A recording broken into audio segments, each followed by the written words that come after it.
La faula va, la faula ve, i dels 40 sèniors de l'Andreu Sotorra us parlaré. L'Andreu Sotorra va néixer a Reus l'any 1950. Ara viu i treballa a Barcelona. És escriptor i periodista. Escriu a la Vinyeta de Duesaigües, que es veu que hi té una caseta que dona al mar i a la muntanya, que l'inspira tant. Ha escrit 35 novel·les. Bé, 35 llibres. Poca broma, Jo el vaig conèixer quan va escriure L'assassí viu a Bellvitge. Llavors jo col·laborava amb Ràdio Bellvitge i va venir i el va presentar allà. Bé, li vam fer una entrevista, sabeu què més li preguntàvem? Per què Bellvitge? Per què Bellvitge?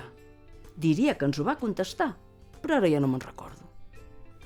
Mireu, com a periodista té una revista digital que es diu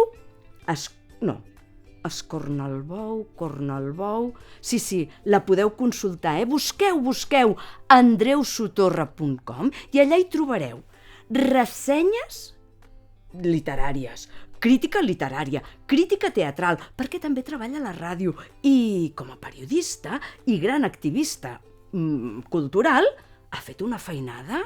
Busqueu la seva web, el seu lloc web. És que impacta, I és tan dens, hi ha tanta cosa que és una referència.